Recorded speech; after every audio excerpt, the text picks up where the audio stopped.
What's up, folks? It's your old pal CLG here, looking at the classic lineup, the SB-401, and this is an SB-301 here, receiver. I have the SB-303 version of that, but I am lacking the transmitter. These are some really cool old classic Heathkits from the 1960s and early 70s.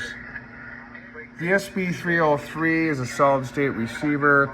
I bought one a while back. It was working when I bought it, but that's as far as it goes. Just got it home, thinking I'm going to get it back on, get it on the air eventually.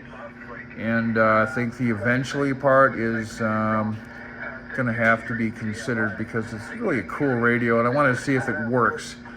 If there's any things, if I need to get in, either have somebody look it over for me, which is probably the smartest thing for me to do than me do it. See, maybe the VFO needs to be aligned. There's probably things that need to be done to it. I have no idea, but I have this receiver, and I'm sure would like to get that out and get that going on.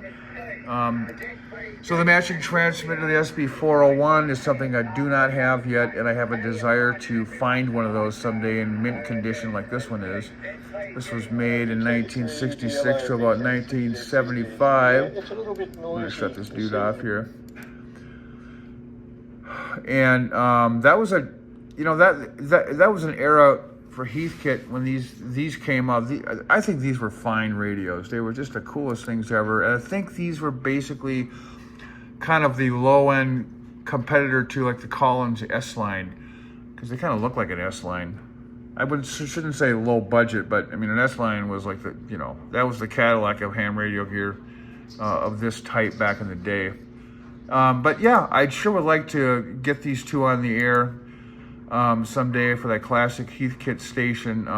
It's just fun operating old equipment like this, a transmitter, a receiver, the transmitter, receiver, this is receiver, and just, operate those together and just, do ham radio like it was back in the good old days. And that's kind of how I came into it anyway. I like the old equipment because I like history. This gear was around through the Vietnam War and into the 1970s. So that whole time period, it's about 1976, about 10-year run, is a real interesting time in history. I like to kind of, watch YouTubes about history, especially the 60s, Vietnam, JFK, all the moon launches, all that. That's just really interesting to me, and just how people operated, the big old cars, V8 engines. It was a different time. I think it was probably kind of a complex time, but I would think it was a simpler time than it is now.